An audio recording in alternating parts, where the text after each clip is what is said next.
So no work has been done. No. Take two. I'm Daniel Johns. This is my friend Quentin. So today we are going to whittle. Nope. No. We're going to waddle. We could whittle, but we're going to waddle. Waddle. We are going to waddle. Do you want me to run the camera? Powerful. That's an epic. It's only waste if you throw it away. So we need branches. Yep, we're going to use branches. Okay. And can you just do you need to wait for them to dry or? Nope. You actually want to use them as fresh as possible because they're more supple and bendy. And what again? Loppers? We're ready to go. Any of this is sketchy.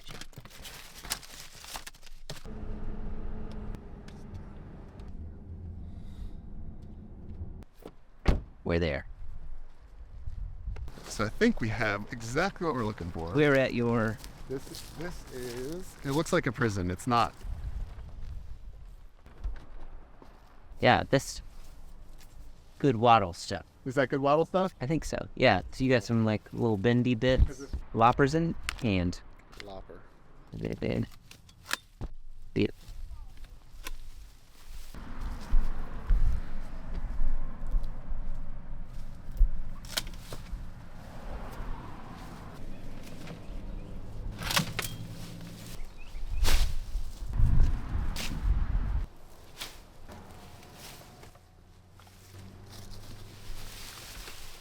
Did I drop something or was it trash?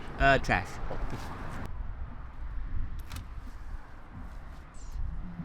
Yeah. With the twisting, wrenching motion.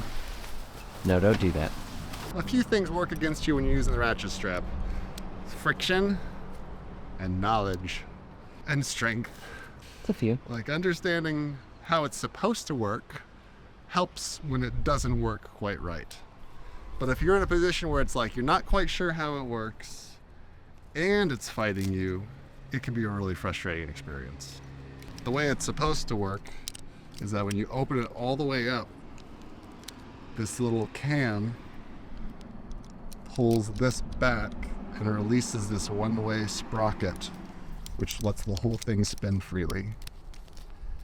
And then once you've opened it completely, you adjust the length here to get within a pretty close range of how long you need it. So between the two hooks, how long you need it. Adjust it close with a little slack. So we'll do that.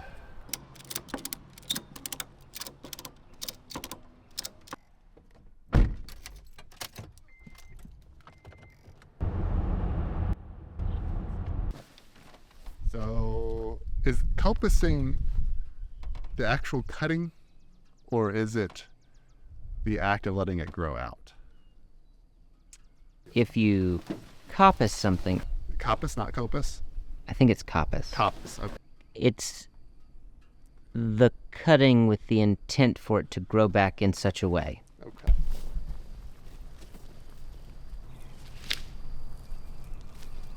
Ooh.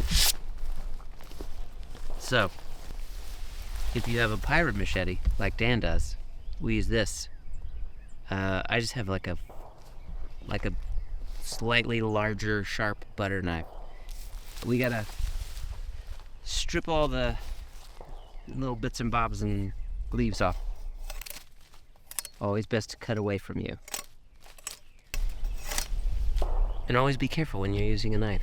But we could just use the fat bit, like a couple feet, as the stakes. Put those in the ground, and then you weave the more supplely and pliable bits around those. Good. Does that feel like?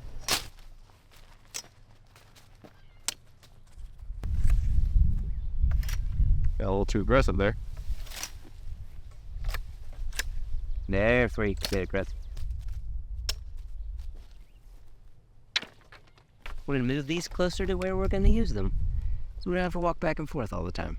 And then, so what? How are we going to use them? Can you So walk me through the first- steps? We need to cut some stakes. So 2 foot, well, it depends on how high you want your barrier or the wall that you're making. You want them probably you want at least 6 to 12 inches in the ground, because there's going to be a lot of pressure. Because when you weave them, there's going to be tension going back and forth, because you're going over and under or back and forth across these stakes, and so it's pushing and pulling on them, and you want them to not fly out of the ground or break off or whatever. So, and then to get the stakes, you get your fatter bits that you want to use to go in the ground, and use whatever you're cutting with, a hatchet or these loppers, and you want to cut the end that's going in the ground at an angle. You don't want to pound a flat surface into the flat ground, because it'll just be a ton of resistance. So yeah, a little flat-ish on the top and angle it at the bottom. Mm-hmm.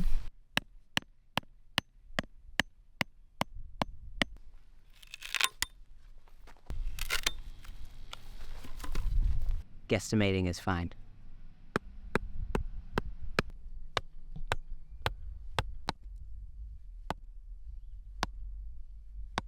You typically want an odd number with a minimum of 3. Something like that. Yeah, so I think you will want kind of an odd number with a minimum of 3 to even start a wattle, just because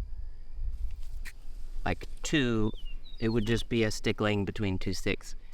But 3, you have something to hold the middle while the other 2 are pushing out against the ends.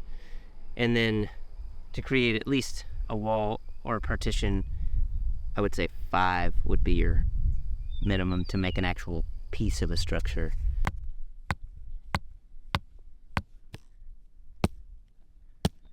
I've never been able to harvest consistently thick pieces, so I just use thin to thick or whatever. And if it's not gonna bend, use that part for a straight piece, as long as it will still give just a little bit to get around. You're gonna alternate, so it's gonna go back and forth which piece is sticking out, but we'll just start on the outside for now. And then, so if it's outside and then inside, and then this is where the tension will start to come, then you go outside again, inside, and just keep pushing it down as you go. You don't have to go all the way to the bottom just yet. Then outside, inside, outside.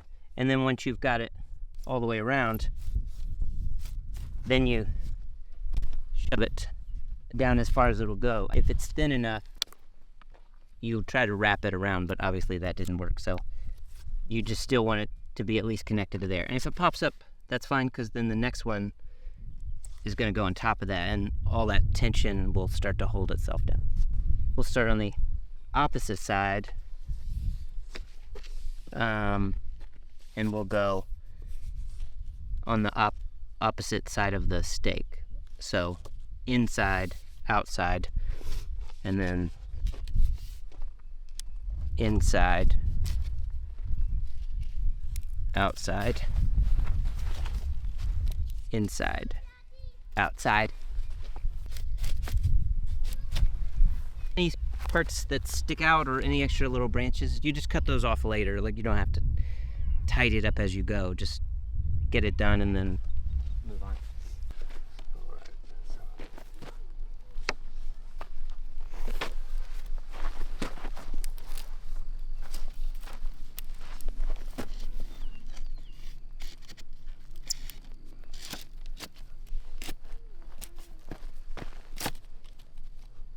So I just ran into an issue here where one of these is a little bit too short to fit like all the rest. So what do I do?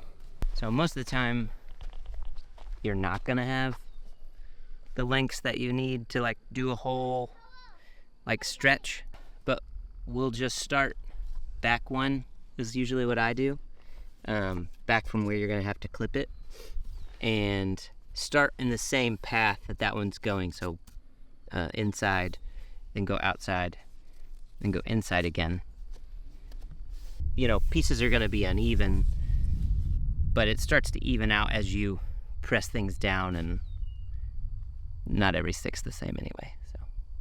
So to go around a corner, now you can just create this wall, clip this off, and then start a new wall. You just have to put an extra stake here because you won't be able to get the pieces all in between. If your stock is bendy enough, you can kind of start to mold it around the corner, and you may have to put an extra, like have a 2 stake corner or something like that if you want it to keep in the same line. Sometimes with like willow or something like that, it'll like the fibers will give if you go slow.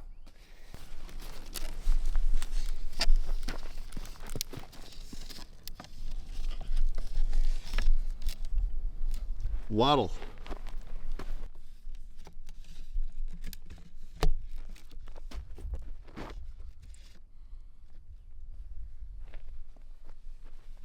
And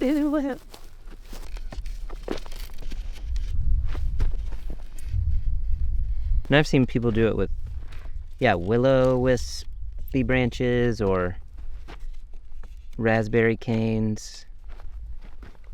Obviously non-thorny if you can. So then you just want to press everything down and make sure it's secure.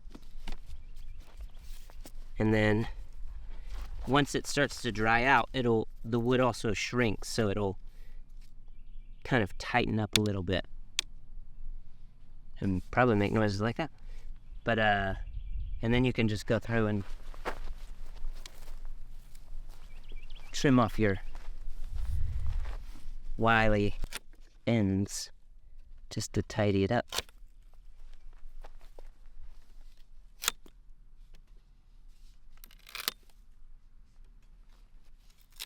Cut them off.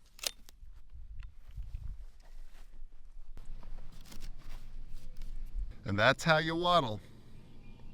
Waddle like a boss.